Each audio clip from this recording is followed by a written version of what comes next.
Émile Bramy. Donc on va parler aujourd'hui de la biographie que vous avez sortie il y a déjà quelques temps sur Céline, Céline à rebours.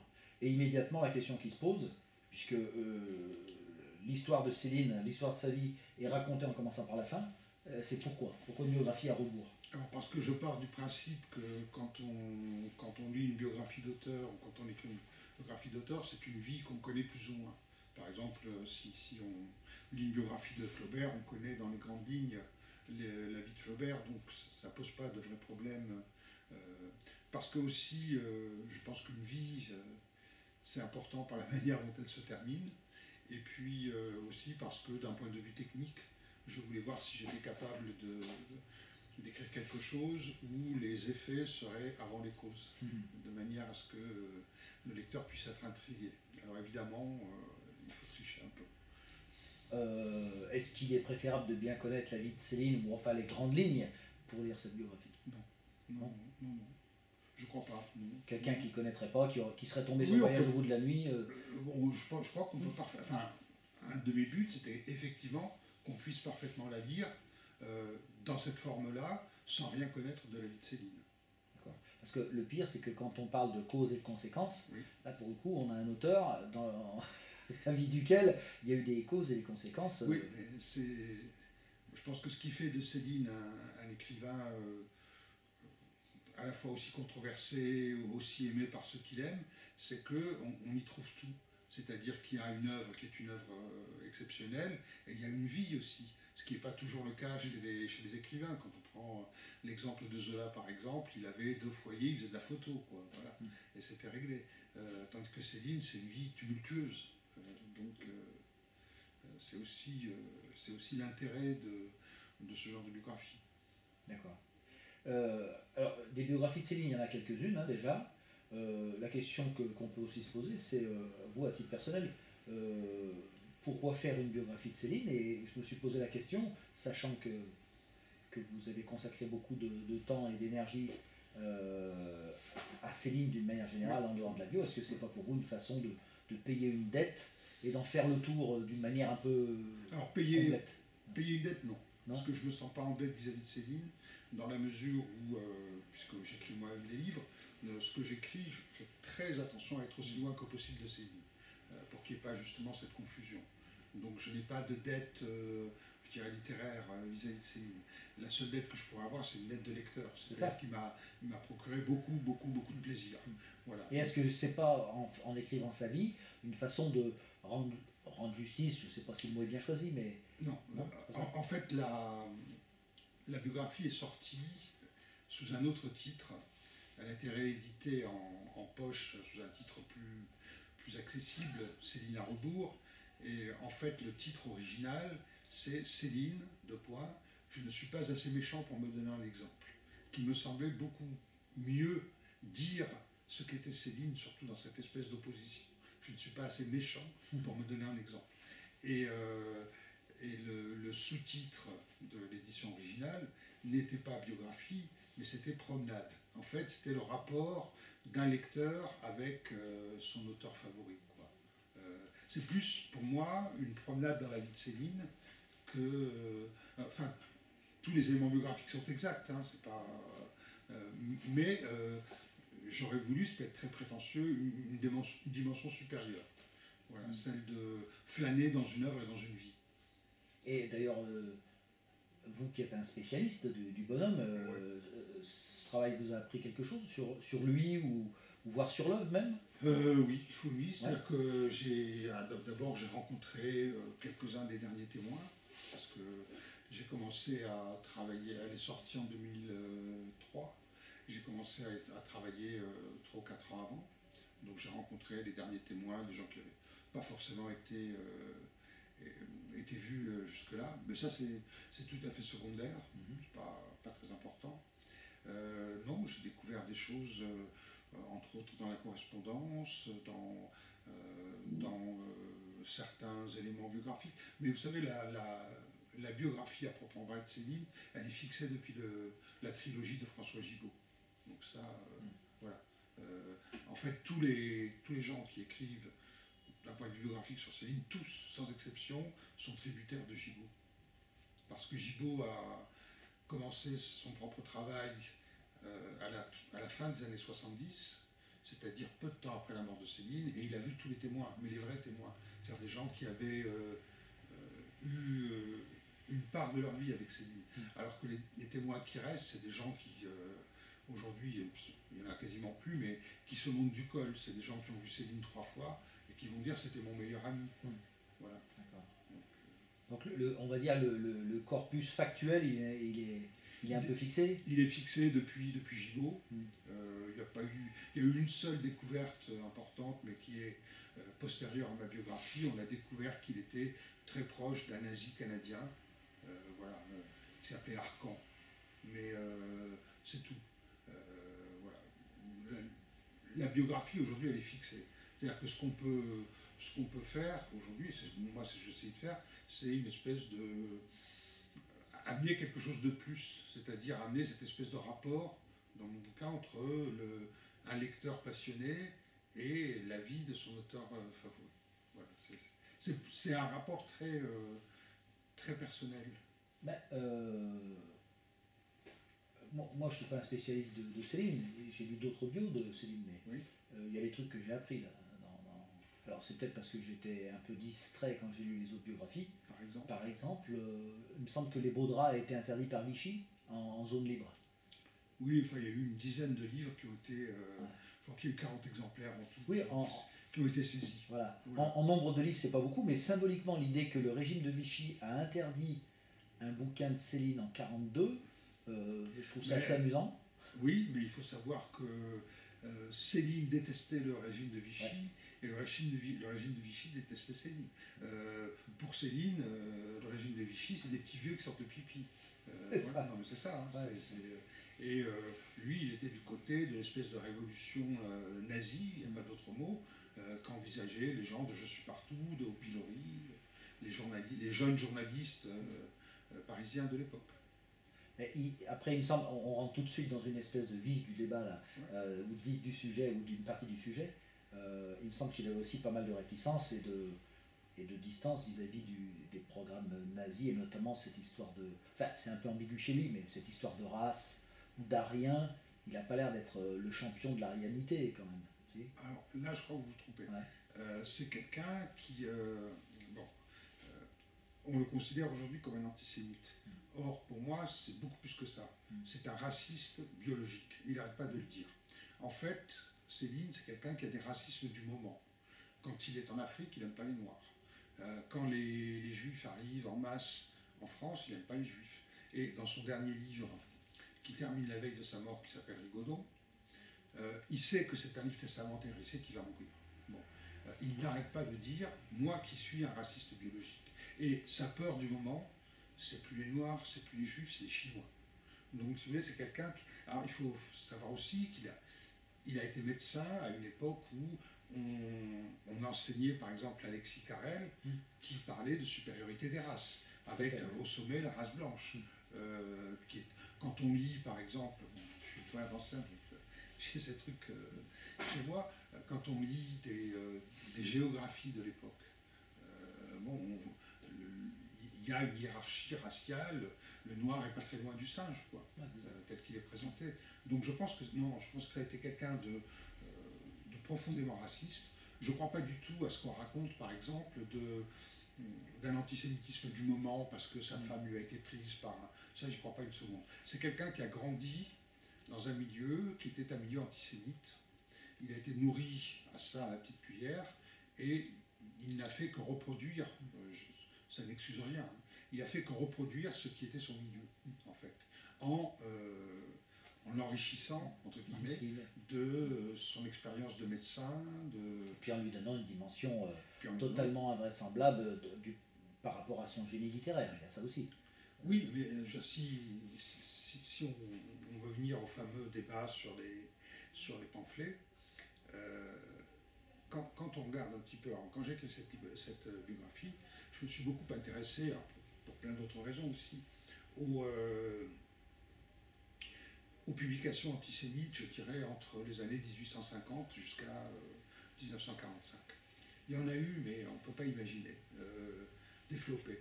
Et par exemple, à Paris, dans l'entre-deux-guerres, il y avait 3 officines, dont 2 payées, une par les Italiens, une par les Allemands, dont le seul but était de fabriquer de la littérature antisémite. Bon. Toute cette littérature, elle a été emportée. C'est-à-dire qu'elle a fini dans les poubelles de l'histoire. La seule chose qui reste, c'est les 3 pamphlets de Céline. Pourquoi est-ce qu'il reste? Il reste parce qu'il nous pose un problème qui est un problème fondamental, c'est est-ce que je peux fabriquer un objet littéraire avec de l'abjection? Et la réponse de Céline, malheureusement, c'est oui. C'est-à-dire qu'il arrive à fabriquer quelque chose qui littérairement est très fort, parce que quoi qu'on dise, alors là je vais me faire découper en rondelles, mais tant pis, Bagatelle pour un massacre est un grand livre, et il arrive à faire un grand livre avec une matière qui est une matière nauséabonde, quoi. Voilà. En fait, ça se sent dans le. Enfin, vous le dites bien dans le bouquin, puisque sur le chapitre notamment de Bagatelle, vous relevez, citez des passages entiers qui sont littérairement magnifiques. Ça fonctionne. Alors, évidemment. Il y a par exemple dans ce livre-là, il y a une description de Saint-Pétersbourg que je cite quasiment entier, qui, si elle n'était pas dans ce livre-là, serait dans toutes les anthologies de la description française. Sachant que s'il y a une forme littéraire qui appelle le cliché, la redite, etc., c'est bien la description. Et Céline, avec sa description, invente, mais vraiment invente quelque chose que moi, la seule comparaison que j'ai pu trouver, c'est une comparaison picturale. Il invente une description pointilliste. Voilà. Et c'est vraiment quelques pages exceptionnelles. On peut ajouter aussi, par exemple, qu'il y a un passage sur une vieille dame, sans doute une ancienne noble, un petit peu persécutée par les communistes, qui joue du piano dans sa maison, qui est absolument magnifique. Il y a des... mais même, il y a des bonheurs de langage absolument exceptionnels. C'est un truc que je cite tout le temps, mais c'est tellement marrant qu'on ne peut pas ne pas le faire. À un moment, dans Bagatelle, Céline parle de la noblesse française qui se marie avec les juifs pour maintenir son...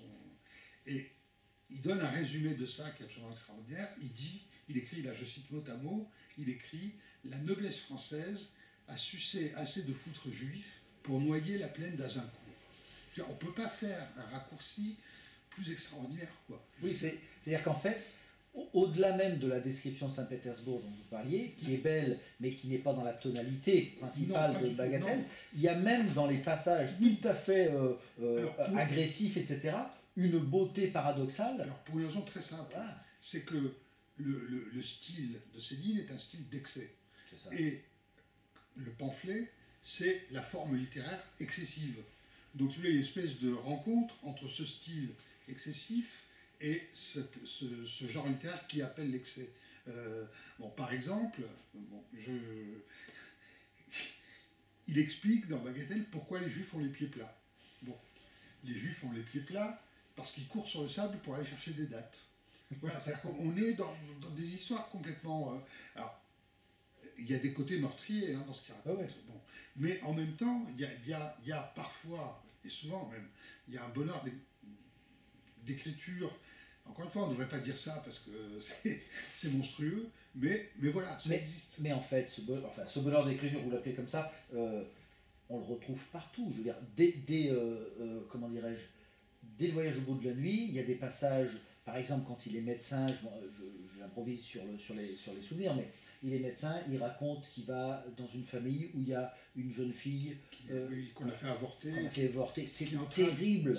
Mais c'est terrible, mais on éclate de rire, d'un rire cruel. C'est terrifiant tellement que c'est efficace. Alors, mais c'est ça, c'est une noirceur absolue, mise au service de beaucoup d'humour.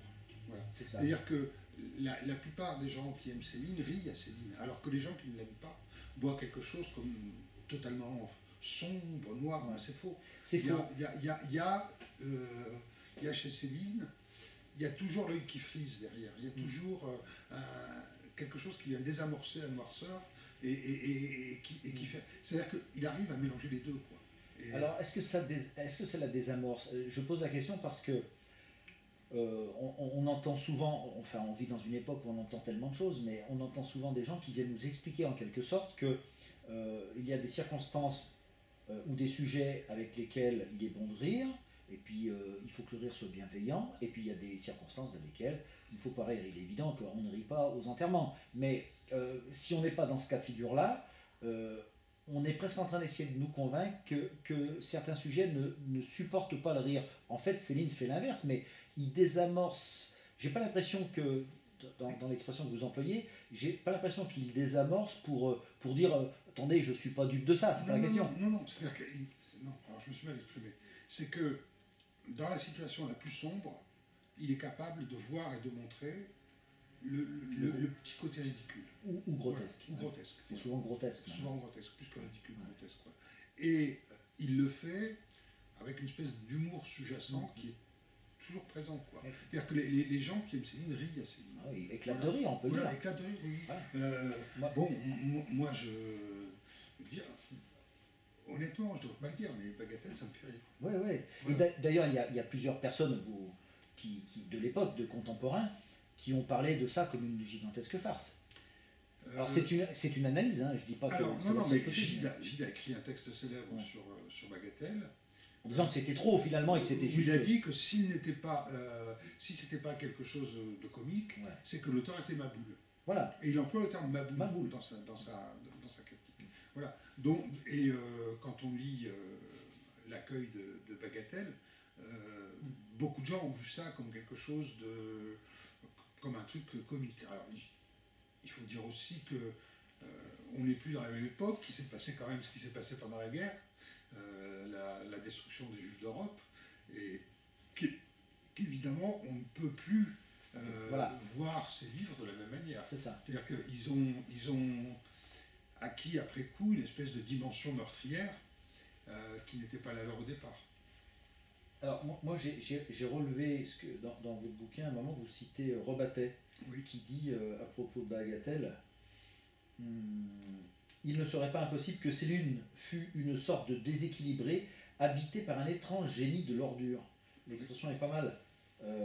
Et derrière, vous parlez du canard enchaîné de l'époque, qui, alors là c'est pas mal aussi. Voici de la belle haine bien nette, bien propre, de la bonne violence à manches relevées, à bras raccourcis, du pavé levé à plein biceps. C'est une barricade individuelle avec au sommet un homme libre qui gueule magnifiquement. Oui, c'est Jules Rivet qui a écrit ça, qui était le critique littéraire du Canard à l'époque. Et à un moment, j'ai une collection consacrée à Céline, et j'avais demandé à André Derval de faire le relevé des critiques de Bagatelle pour un massacre. Et ce qui est très curieux quand on lit l'ensemble des critiques, c'est que aux deux pôles du spectre politique, l'extrême droite et l'extrême gauche, on est soit très pour, soit très contre.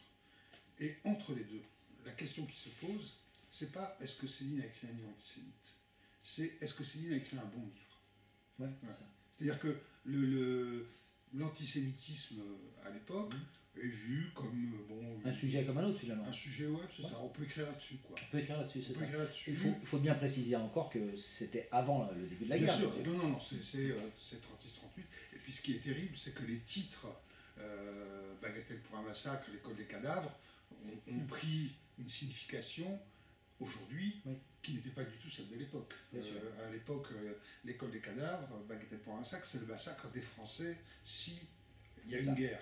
Aujourd'hui, quand on les lit, ces titres-là, en sachant ce qui s'est passé pendant la guerre et la destruction des Europes, ça résonne complètement. Alors cependant, il y a quand même un type, c'est pas un hasard d'ailleurs, qui lui, bien qu'on soit avant la guerre, a du nez, et c'est pas la seule fois qu'il montre qu'il a du nez, c'est Léon Daudet. C'est Daudet, je cite, qu'on ne s'y trompe pas, ce livre est un acte qui aura peut-être un jour de redoutables conséquences. Bagatelle pour un massacre, c'est un livre carnassier et qui paraît sous un ciel d'orage à la lueur des éclairs.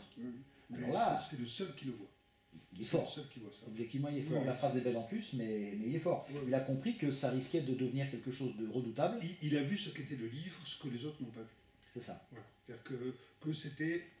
alors, les gens le voient comme un livre de combat, ça c'est sûr, un combat contre les Juifs, mais on ne voit pas à l'époque la dimension meurtrière qu'il a.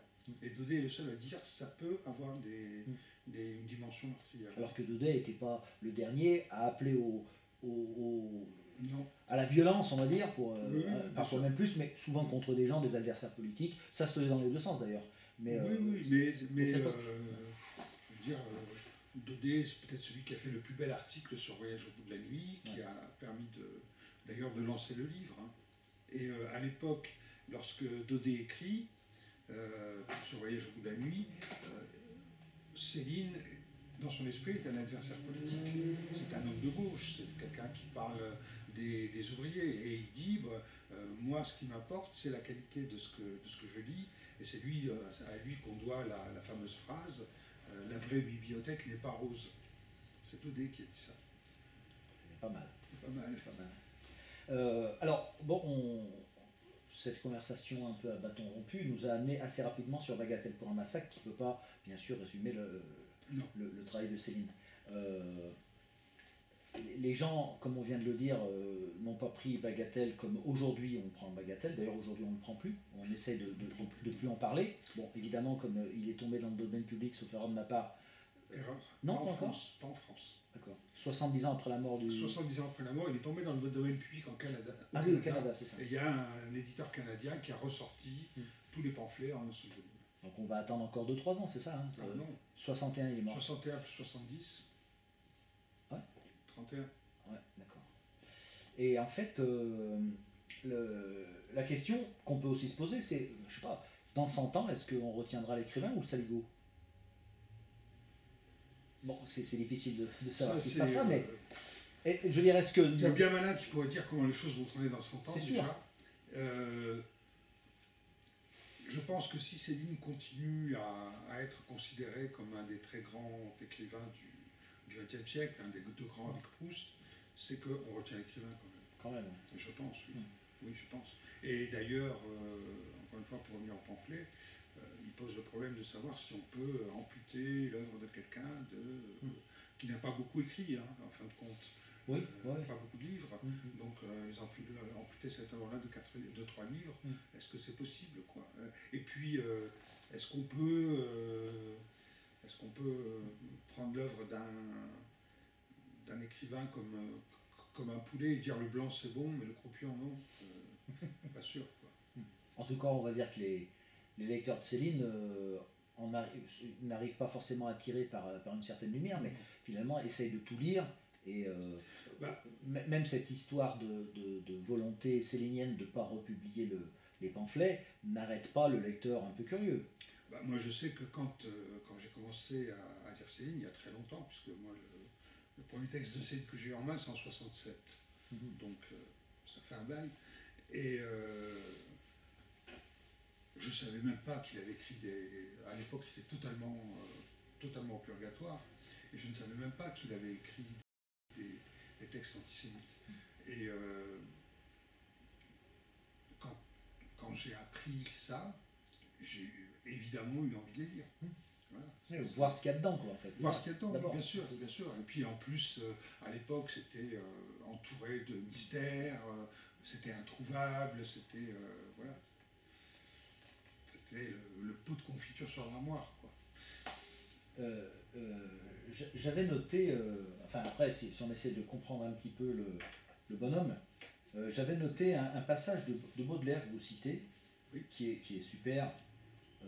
C'est dans la préface aux Fleurs du Mal. Oui.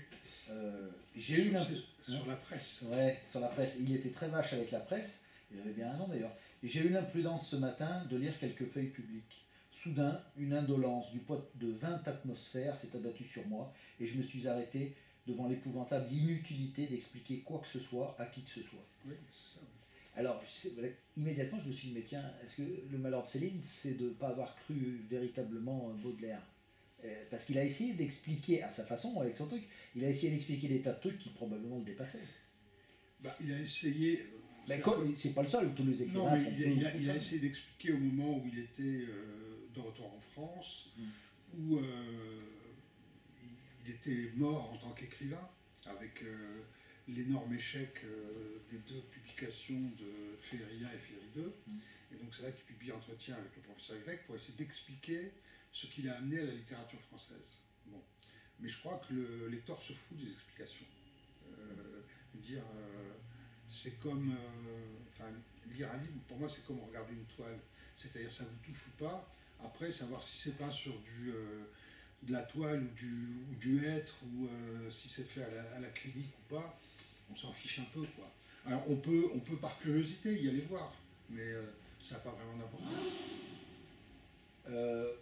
Alors après, sur la question de savoir si le lecteur se fiche des explications, ben justement, mais là c'est très perso, moi en tant que lecteur de Céline, ces explications sont souvent drôles et on n'y croit pas du tout. Mais elles sont souvent drôles dans les entretiens qu'il a, il y a des entretiens filmés, il raconte qu'il a commencé à vouloir écrire pour payer son loyer, et il est toujours en train de mettre une espèce de distance totalement inhabituelle chez les écrivains entre le travail qu'il fait et qui donc lui prend toute sa vie, et l'importance extrêmement secondaire qu'il est censé lui apporter. Je pense que c'est une grande coquetterie. C'est de la blague. Sa grande coquetterie, c'est de dire je travaille pour le pognon, moi ma seule vocation c'est la médecine. Voilà. À un moment il dit, je crois, si on me donnait 30 000 francs, j'écris plus de livre. Voilà. Si Gallimard me donne 30 000 francs, j'arrête d'écrire. Voilà. Par mois, j'arrête d'écrire. Voilà. Je pense que c'est totalement fou. C'est quelqu'un qui est un écrivain qui est entièrement un écrivain, quoi. Et il y a une espèce de coquetterie, une espèce de distance. En plus, il dit par exemple, il y a une lettre célèbre où il dit ce type qui dit j'écris en étant assis comme s'il était sur le trône en train de chier. Voilà. Et je pense aussi qu'il y a une forme de pudeur, parce que quand même, l'écriture, c'est la plus grande impudeur qui soit. Et donc, je pense que Céline veut mettre une distance pour dire voilà, c'est fabriqué, c'est voulu, etc. Pour ne pas dire c'est... Et en même temps, il dit je mets ma peau sur la table. C'est ça. Voilà. Donc, mais la réalité, je pense que c'est il a mis sa peau sur la table. Je ne crois pas qu'il ait pris des risques, etc. Il n'a jamais pensé qu'il prenait des risques. Mais il est très sincère dans ce qu'il écrit. Et puis, il y a son fameux petit aphorisme, il faut noircir et se noircir. C'est-à-dire qu'il montre de lui et de l'humanité en général la partie la plus sombre. C'est ça. Voilà. Mais je pense que son attitude vis-à-vis du métier, c'est de la coquetterie. Mais est-ce que c'est pas un anti-intellectualisme sincère? Je dis ça parce qu'on est souvent très frappé de la différence quand on regarde sur Internet, par exemple, des interviews de type de son époque d'ailleurs, des interviews qui datent des fois des années 50-60. On est frappé par le sérieux, même dans l'apparence, de pas mal d'écrivains, et lui contraste totalement avec ça. Alors, il y a la fameuse interview qu'il fait pour Lecture pour tous, où il arrive avec les cheveux coupés comme ça. Bon, ça, je pense que c'est une mise en scène de théâtre. Comme la fin de la vie à Meudon est une mise en scène de théâtre. Il a dit une chose très très amusante, comme d'habitude. Comme quand les gens viennent le voir, etc., bon, on voit le clochard. Et c'est l'image qu'il a laissée à la fin de sa vie, parce que quand on voit le Céline de 30 ans, c'est un bel homme. Enfin, voilà. Et il a dit, Paul Léoto est mort, il fallait un pauvre qui pue, me voilà. Donc en fait, il a joué le rôle du pauvre qui pue. Et il y a une anecdote très célèbre dont je parle dans le livre. Albert Parras, qui est un de ses amis, reçoit des lettres de Céline où Céline se plaint de ne pas pouvoir chauffer sa grande maison, enfin, etc. Ah oui. Et Parras, qui lui est vraiment fauché, vraiment, il vit au crochet d'une dame sur la Côte d'Azur, il est tuberculeux au dernier degré, organise une espèce de souscription pour acheter 3 tonnes de charbon à Céline. Donc on achète les 3 tonnes de charbon à Céline, et quand le charbonnier vient pour livrer, il ne peut pas livrer parce que la cave est pleine à ras-bord. De charbon. Voilà. Donc, je pense que Céline, c'est quelqu'un qui s'est toujours mis en scène. Oui.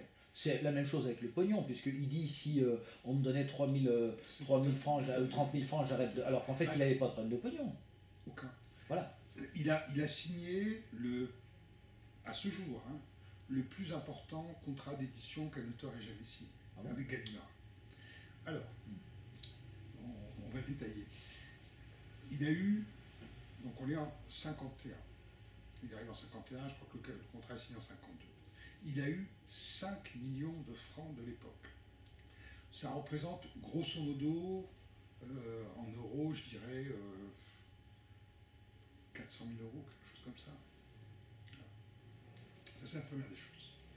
Il obtient 18%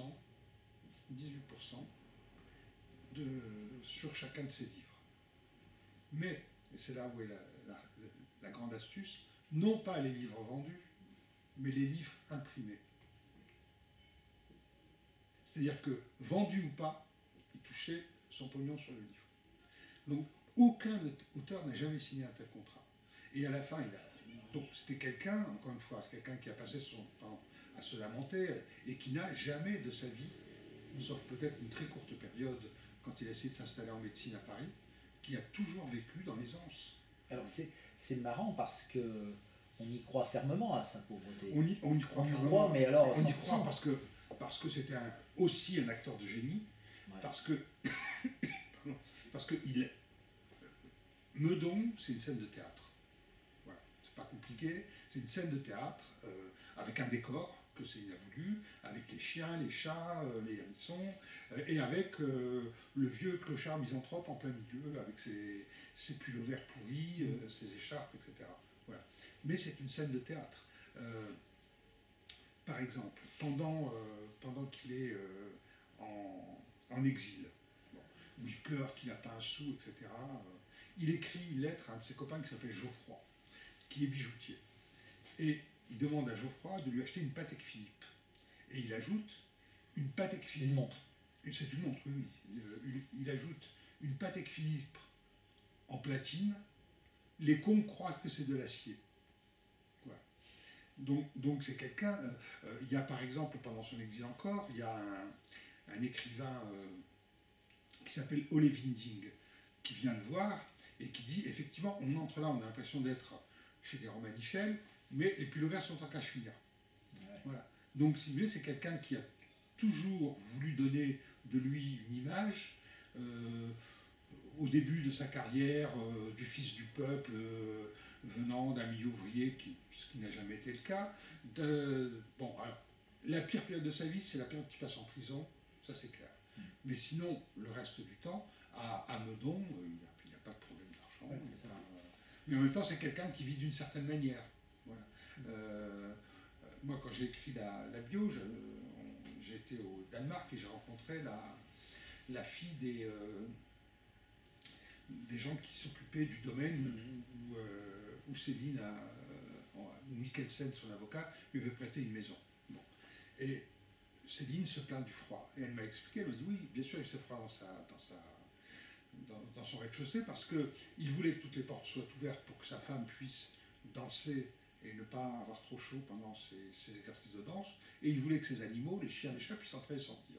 Alors effectivement, voilà. Mais Mikkelsen, son avocat, avait acheté des monceaux de charbon, là encore, et elle m'a dit, à la fin, le charbon a fini par faire des sentiers dans la propriété. Parce que, tellement qu'il y en avait. Voilà, tellement il y en avait. En fait, si Céline n'avait pas été ce grand écrivain, on aurait, les gens qui l'auraient connu auraient retenu que c'était un emmerdeur et quelqu'un qui se plaint tout le temps. Alors que là, on a tendance à dire que dans sa vie comme dans ses bouquins, il transpose. Ouais. C'est ça. C'est-à-dire que c'est quelqu'un qui s'est inventé une vie au fur et à mesure presque de ses publications. Quand sort Voyage au bout de la nuit, c'est la mode aux écrivains ouvriers, enfin, etc. Donc il joue le truc à fond. Bon. Il y a une interview très célèbre où il raconte qu'il a travaillé dans une usine de ruban à l'âge de 12 ans, un truc comme ça, et que son père, après travailler dans la journée à la compagnie d'assurance qu'il employait, nettoyait des wagons de chemin de fer à la gare du Nord pendant la nuit. Alors que ses parents, c'est un couple de bourgeois. Son père, dans les années 20, joue en bourse. Il n'y a pas beaucoup de gens à l'époque qui jouent en bourse dans les années 20. Il faut déjà avoir de l'argent, etc. Sa grand-mère est une des 2 ou 3 plus importantes plus importants antiquaires de Paris. C'est comme si on disait aujourd'hui, voilà, la famille Fabius, ils vont laver des trains le soir après avoir fermé leur boutique, quoi. Voilà. Et il a en permanence inventé un personnage qui était un personnage qui avait, en fait, qui avait le droit de se plaindre. Voilà. Ouais. Étant donné le sort que lui avait fait le monde et la société, il avait le droit de se plaindre. Voilà. Mais c'est totalement faux. On le voit dans, je ne sais plus quel livre, d'après-guerre, hein, où en fait il se plaint d'avoir que finalement la guerre lui a fait du tort à lui, plus qu'à tout le monde, y compris justement les gens qui lui reprochaient ces pamphlets antisémites, y compris les juifs. Lui, il a plus souffert. Mais il y a une phrase très célèbre et très dure où il dit « Les juifs devraient me remercier du mal que j'aurais pu leur faire et que je ne leur ai pas fait. » Voilà. Donc, et à un moment, il y a une lettre aussi qui est très connue à un de ses avocats où il dit porter une étoile jaune, la belle affaire, moi je veux bien en porter. Je veux bien en porter 1000. Donc c'est vraiment quelqu'un qui n'a aucun sens des valeurs en fait. Dans la bio, j'avais remarqué un passage dans lequel vous expliquez qu'en fait, les livres qu'il a fait paraître, et notamment les pamphlets avant-guerre, lui ont donné pendant la guerre une espèce de réputation de prophète. Le mec qui ne s'est pas trompé. Et qui lui a permis ensuite, enfin, développer peut-être, qui lui a permis ensuite pendant la guerre justement, avec cette réputation de pouvoir être un peu au-dessus de tout le monde de ce point de vue-là. Pendant la guerre, c'est un peu l'oracle. C'est celui qui a dit avant tout le monde que s'il y avait une guerre, la France la perdrait, que ce serait, que ce serait une catastrophe. Bon, et en fait, les événements lui donnent raison. Donc à partir de ce moment-là, il devient la référence. Pour prendre un exemple, son éditeur, dans une publication qui s'appelle Les Cahiers jaunes, l'appelle le contemporain capital. Voilà. Il devient le contemporain capital. Il devient une espèce de référence intellectuelle, alors qu'il ne l'est pas du tout. Hein. Il ne l'est pas, non. Voilà. Alors il est considéré comme celui qui est capable de... Et quand on lit les articles de l'époque, et je le dis dans le livre, on a vraiment l'impression que les gens montent vers quelque chose. Il habite sur la Butte Montmartre. C'est un peu on va vers la Pythie. Voilà. Et quand il accepte de donner un article à un journal, il ne donne jamais d'article, c'est toujours des lettres. Mais quand un journal publie quelque chose de Céline, il y a des affiches dans les métros disant voilà, tel numéro, tel jour, il y aura une lettre de Céline. Voilà. C'est l'oracle. C'est l'oracle, voilà, c'est encore une fois la Pythie d'Odène. Et ce rôle, il s'y complaît. C'est-à-dire que, comme tous les oracles, il faut être distant. Donc, il ne donne que très peu d'interviews, très peu d'articles, mais chaque fois, c'est une parole qui tombe de haut. Qui tombe de haut vers le bas et qui est reçue comme quelque chose de presque miraculeux, quoi. Et il a une position incroyable qu'il ne retrouvera jamais, d'ailleurs. Oui, en fait, il a peut-être eu, entre guillemets, une chance, c'est-à-dire que lui, il n'a jamais représenté un parti, mais s'il y a un parti qu'il a représenté avant-guerre, c'est le parti pacifiste. Et oui. Justement, le fait d'avoir pris une défaite aussi lamentable en 40 pouvait donner aux pacifistes une espèce... Alors, en 41, il essaye de créer un parti. Bon. Et il réunit tous les... Enfin, il convoque tous les chefs de partis importants, Doriot, Déa, des gens comme ça, qui ne viendront pas d'ailleurs. Et le but, c'est de créer un parti unique dans la zone non occupée, dont le principe fondamental de base serait le racisme. Bon. Ça ne marche pas pour une raison très simple, c'est que tous les partis parisiens, tous les chefs se tirent dans les pattes. Chacun va être le Führer, en fait, ça. En gros. Et évidemment, ça ne marche pas. Mais il a suffisamment d'autorité à l'époque pour pouvoir organiser ça. Ça tourne en autre boudin, mais les gens qui ne viennent pas, parce qu'ils ne veulent pas croiser leur ennemi, les gens envoient quand même des représentants. La réunion qu'il a convoquée se tient. Voilà. Donc ça donne l'importance du personnage. Comme par exemple, il soutient Doriot. Bon, il ne représente rien. Mais ça pèse. Mais en même temps, ça pèse. Voilà.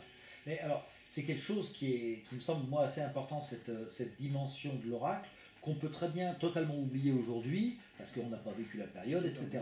Et j'ai relevé un passage que vous citez, que j'avais relevé d'ailleurs à l'époque, moi, en le lisant, il y a peut-être 20 ans, je sais pas, où il parle en 58, et vous allez voir pourquoi je suis... 53 de la télé. Il parle de la télé, et il dit ceci. 53, pas 58. Ah, en 53.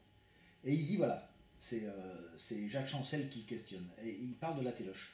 C'est un prodigieux moyen de propagande. C'est aussi, hélas, un élément d'abêtissement, en ce sens que les gens ne se fient qu'à ce qu'on leur montre. Ils n'imaginent plus, ils voient. Ils perdent la notion de jugement et ils se prêtent gentiment à la fainéantise. Personne ne pourra empêcher la marche en avant de la télévision, 1953.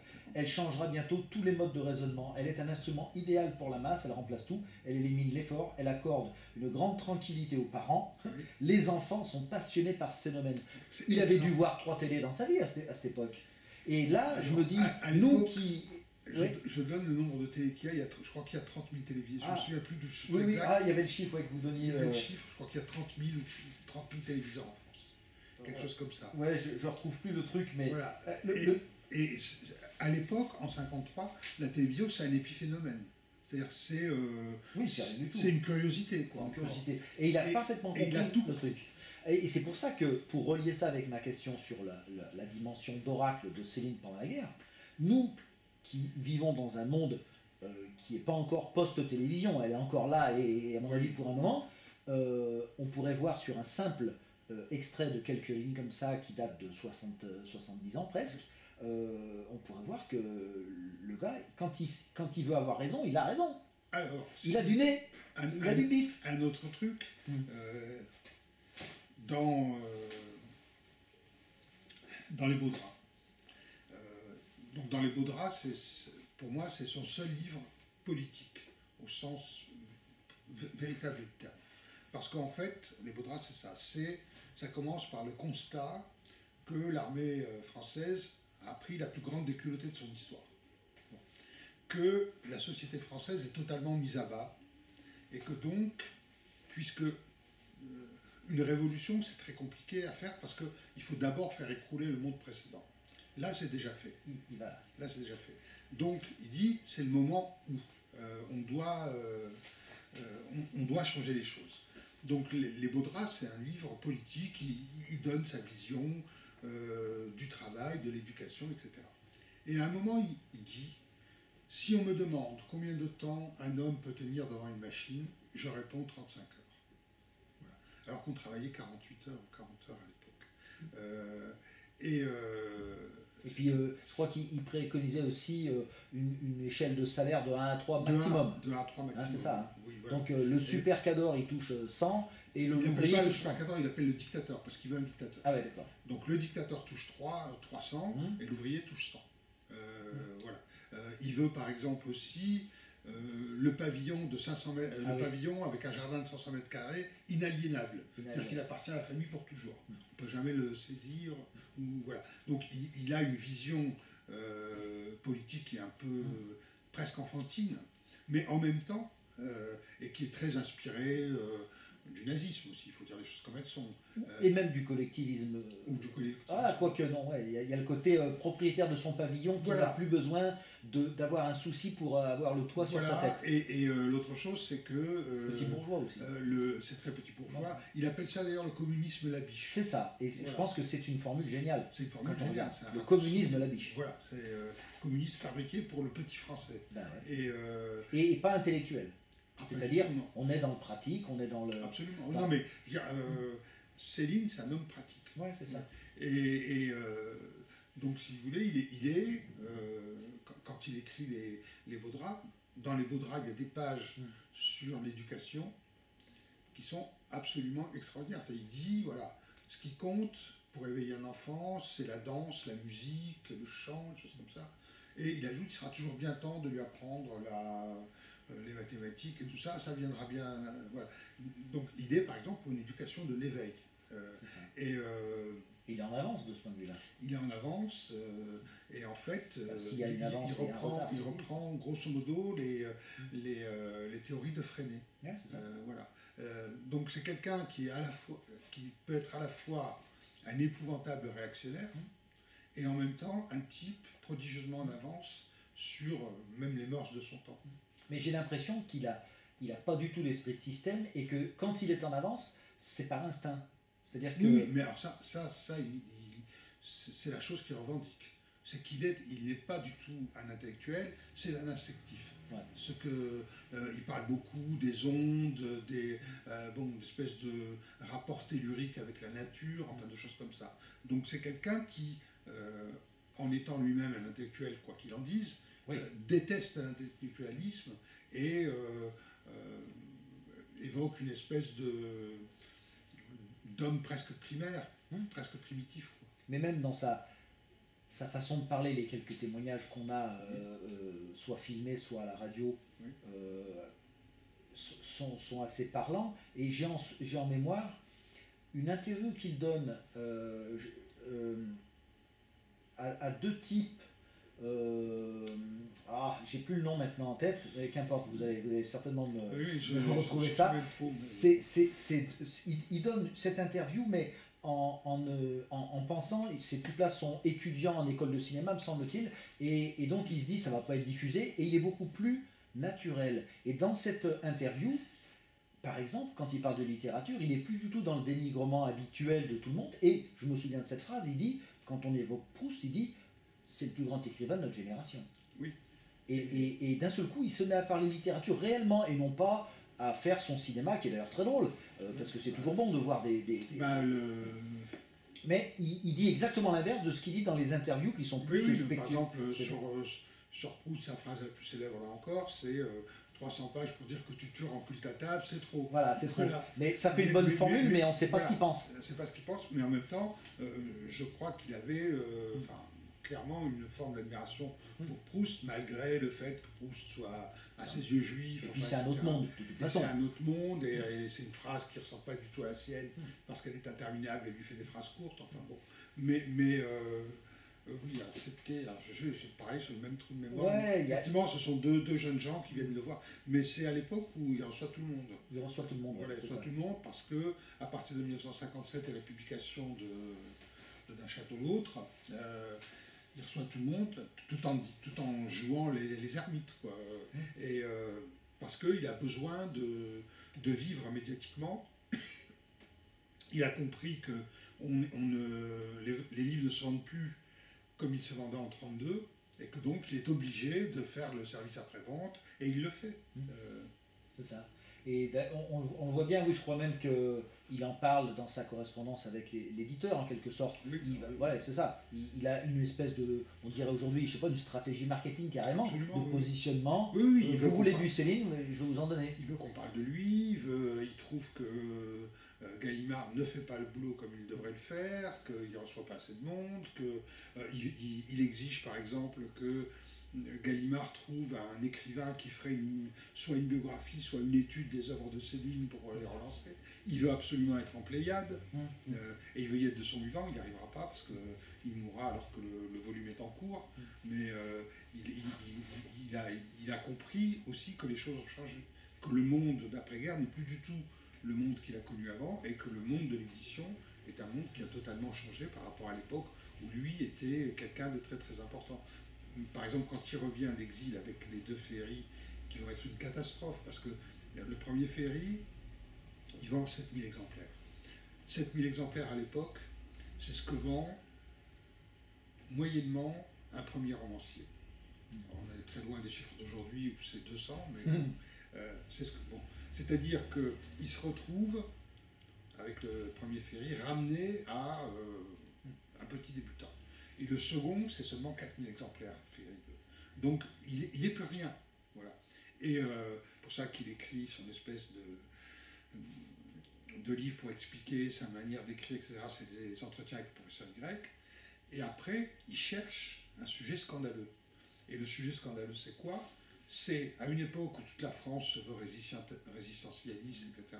On est en 57, de publier un livre sur Sigmaringen, c'est-à-dire le château où on a réuni tous les collaborateurs de l'époque pour faire une espèce de principauté d'opérette. Voilà. Et il ramène les histoires d'occupation dans un pays qui ne veut plus du tout entendre parler.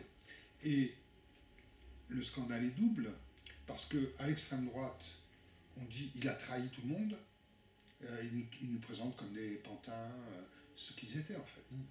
Et à gauche, on dit mais c'est quoi les collabos voilà. Et il revient à on va dire à la littérature, en tout cas à une certaine notoriété littéraire, avec d'un château, qui par ailleurs est un très bon livre. Hein. Mais vous avez certainement remarqué qu'il y a pas mal de catégories de lecteurs de Céline, et il y a une catégorie qui est bien connue, c'est les gens qui adorent même Le Voyage au bout de la nuit, mais qui sont incapables de lire Nord, ou qui n'ont pas suivi la déstructuration de la langue dans ces derniers tranchements. Moi, je tiens Voyage au bout de la nuit pour un livre fabriqué. C'est-à-dire, Voyage au bout de la nuit, quand on le lit, alors ça ferait la gloire de n'importe quel écrivain. On est bien d'accord là-dessus. Mais ça n'est pas encore un livre de Céline. Ça n'est pas encore un livre de Céline. Pourquoi? Parce qu'en fait, c'est un livre très malin, avec la volonté... Bon, il y a par exemple des passages qui sont purement fabriqués pour obtenir de l'émotion. Je pense par exemple au sergent Alcide qui bouffe sa vie pour qu'une petite fille paralytique puisse avoir tout ce qu'elle veut à Bordeaux. Bon, c'est pour moi terriblement fabriqué, très voulu, c'est un très bon écrivain, très malin. Bon. Avec Voyage au bout de la nuit, il obtient ce qu'il veut, c'est-à-dire l'argent, la notoriété et une place majeure dans le monde des lettres français. Mort à crédit, et c'est pour ça qu'il est tellement affecté par l'échec ou le demi-échec de Mort à crédit, c'est son premier vrai livre. C'est-à-dire que ce qu'il voulait obtenir, il l'a eu. Donc on n'y revient pas, c'est réglé. Et là, maintenant, il va pouvoir écrire comme il veut vraiment écrire. Et la révolution littéraire, elle n'est pas dans Voyage au bout de la nuit. Ah oui, quand on lit Voyage au bout de la nuit, il y a des très, très longues phrases, il y a des imparfaits du subjonctif, c'est souvent très bien écrit, c'est saupoudré d'un peu d'argot pour faire de la provocation, il y a des choses un peu crues parce qu'il faut coincer le lecteur un petit peu. Oui, mais pourtant, à l'époque, on a dit que c'était une façon d'écrire qui était nouvelle.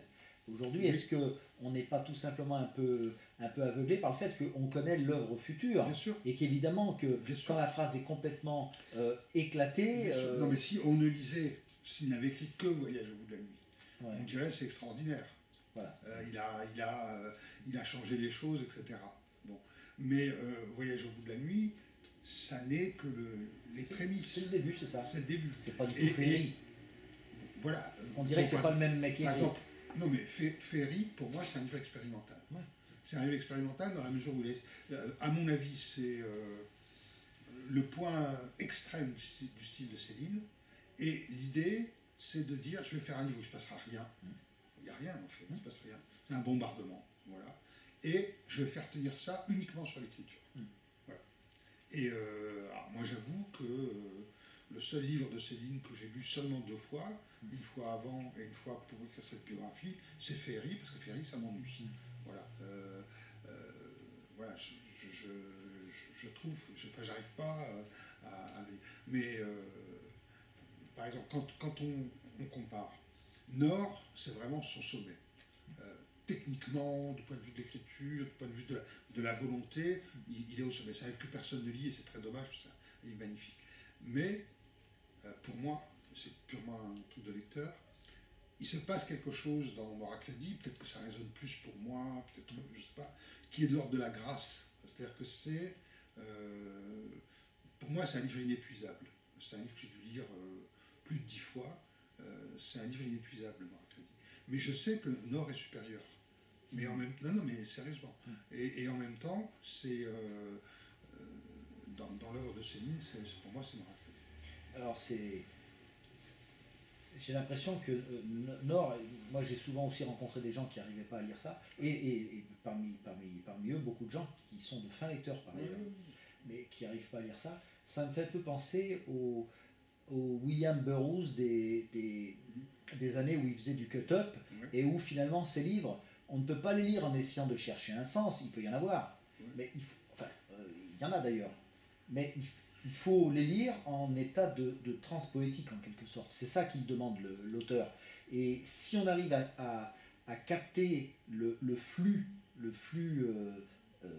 verbal et le flux des phrases, on peut arriver à ces états-là où finalement le sens n'a pas forcément beaucoup d'importance. Mais je pense que je crois très sérieusement que Céline serait plus poète que romancier.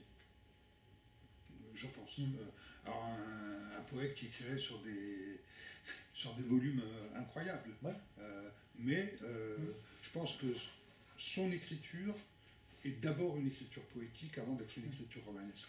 D'ailleurs, dans la critique qu'on peut faire de Céline, je parle de l'écrivain, il revient assez souvent cette critique de, par exemple, les gens qui ont essayé de monter Le Voyage au bout de la nuit au cinéma, ils ont un problème, c'est que d'un point de vue narratif, c'est pas extraordinaire. C'est pas une question. Non seulement c'est pas extraordinaire d'un point de vue narratif, mais en fait il y a 4 parties que rien ne relie. C'est ça. Et ce qui relie, c'est le verbe, c'est le style, c'est-à-dire tout ce qui ne peut pas passer au cinéma. Voilà. Et d'ailleurs, j'ai écrit un très long article sur Céline au cinéma, justement sur le pourquoi du fait qu'aucun livre de Céline n'était fait. Et quelqu'un qui est allé assez loin dans la volonté de faire Voyage au bout de la nuit, c'était Sergio Leone. Et Sergio Leone voulait faire, avec Le Voyage au bout de la nuit, un film quasiment muet. Voilà. Son projet, c'était ça. C'était de faire un film qui serait quasiment muet.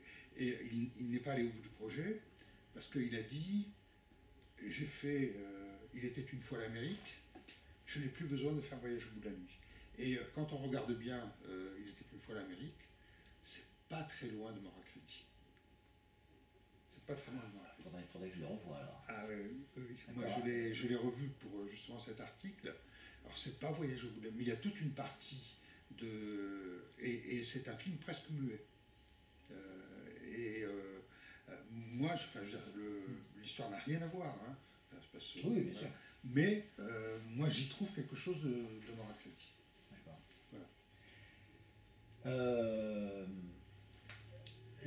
Voilà. Peut-être pour finir cet entretien, parce que sinon on y passerait 8 heures. Vous pouvez passer encore 2 heures.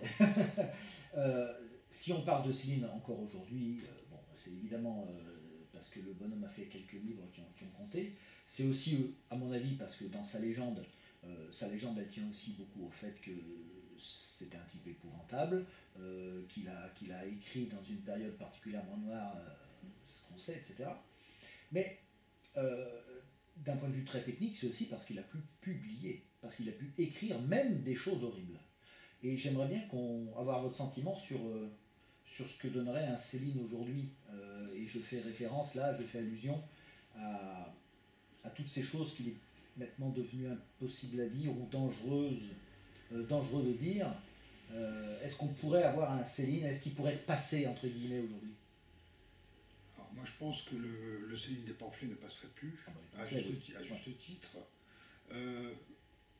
Après... Mais même dans ces passages non antisémites, parce que les pamphlets ne parlent pas que... Non, mais ça passerait pas. Ça passerait pas. Ça passerait pas. Et je pense que le monde de la littérature d'aujourd'hui n'est plus du tout un monde transgressif. C'est un monde, comment dirais-je, j'ai l'impression que les écrivains très lus aujourd'hui sont des écrivains qui vont vers une forme d'écriture très attendue, je dirais presque très banale. Quand on lit les très gros vendeurs, je veux dire, du point de vue du style, il n'y a rien. Ce sont des gens qui racontent des histoires. Ce ne sont plus des romanciers, ce sont des conteurs. Il y a quand même une notion, enfin une différence très importante à mes yeux. C'est-à-dire qu'il n'y a pas l'invention langagière, il n'y a pas de... Voilà. Donc le grand inventeur aujourd'hui, mais il est quasiment pas lu, c'est Guyotat. Voilà. Sinon... voilà. Pardon ? Qui n'est pas tout jeune. C'est pas tout jeune, non, mais enfin, il commence à être reconnu maintenant, il a 80 balais. Voilà. Et lui, c'est des tentatives d'écrire un petit peu différemment. Donc, moi j'ai l'impression que le monde littéraire est un monde extrêmement frileux aujourd'hui. Et beaucoup plus qu'autrefois géré par des comptables. C'est-à-dire que on pouvait, dans les années 30, quelqu'un comme Gallimard pouvait publier 7, 8, 9 livres d'un écrivain qui ne se vendait pas, en se disant il va se vendre au 10e ou au 11e. Bon. Aujourd'hui, vous écrivez un premier livre, vous n'écrirez jamais le second si vous n'avez pas vendu 5000 exemplaires. Voilà. C'est-à-dire qu'on a des machines à compter qui comptent les ventes en temps réel, et vous arrivez avec mort à crédit dans la sacoche, on dit monsieur, vous avez vendu 150 exemplaires de votre précédent livre, on n'en veut pas. Voilà, c'est comme ça que ça se passe, et on ne reviendra pas sur l'ami dont nous avons parlé. Mais je vois mal un écrivain très transgressif aujourd'hui. Voilà. Et on constatera aussi qu'il n'y a quasiment pas... Moi je pense que chaque écrivain aujourd'hui, quiconque écrit, doit quelque chose à Céline. Même s'il n'écrit pas comme lui, même doit quelque chose à Céline, parce qu'il a quand même cassé les carcans. Enfin, bon. Mais, comme tous les génies, par définition, il est unique, donc il est sans postérité. L'écrivain le plus proche de Céline, et il y a un fossé énorme, ce serait Boudard. Sauf que là où Céline est tragique, Boudard est sarcastique. Ouais. Et là aussi, ça fait une sacrée différence. Voilà. Mais c'est le plus proche dans l'écriture. Mais il n'y a pas de postérité de Céline, et tous les gens qui essayent d'écrire comme lui sombrent dans le ridicule le plus total. C'est-à-dire que c'est grotesque. Quoi. Voilà. Donc... Solers le premier. Pardon ? Solers le premier. Oui. Dans ses tentatives. Oui, on pourra en balancer d'autres. Mais donc voilà, c'est... je pense que... Enfin, moi, je me rappelle quand j'ai publié mon premier livre, nous étions 52 à publier un premier roman. Et il y avait eu un article sur ces gens-là dans le Figaro. Et sur les 52, on était 30 ou 35 à dire on doit à Céline, voilà. Même si ça n'avait rien à voir avec ce que Céline écrivait. Et je pense qu'effectivement, c'est une espèce, comme Proust d'ailleurs, une espèce de double figure qui sont à l'opposé, mais quiconque écrit aujourd'hui doit à l'un et à l'autre, me semble-t-il. Bon, parce que ce sont aussi les deux écrivains phares, parce que les autres écrivains, c'est tout de suite un cran en dessous. Voilà. Et donc, je vois mal, dans tel qu'est organisé, je vais dire, le commerce de la littérature aujourd'hui, je vois mal l'apparition d'un Céline. Alors, il faudrait vraiment un ovni qu'on serait incapable de définir aujourd'hui, quoi. Quelque chose qui serait totalement en dehors de toutes les normes. Bon. Mais j'ai pas l'impression que quelqu'un qui déposerait dans une maison d'édition un manuscrit totalement en dehors de toutes les normes soit publié. Quoi. Le monde de l'édition de l'entre-deux-guerres est quand même absolument différent, pour mille raisons. Hein. On peut dire qu'il était plus libre. Oui, bien sûr. Mais par exemple, il était plus libre, il était, comment dirais-je, on pouvait être aux antipodes et en même temps se fréquenter. Oui. Un éditeur comme De Noël, c'est un vrai chercheur. C'est quelqu'un qui a quand même publié Artaud, Céline, voilà. Il y avait... et qui donnait la priorité à ces découvertes. Aujourd'hui, on va donner la priorité à quelque chose qui va marcher. On suppose que tel livre, bon, on accepte les gens, les très gros vendeurs, mais on publie avec une calculette, quoi. Voilà. Et j'ai bien peur que ça soit difficile.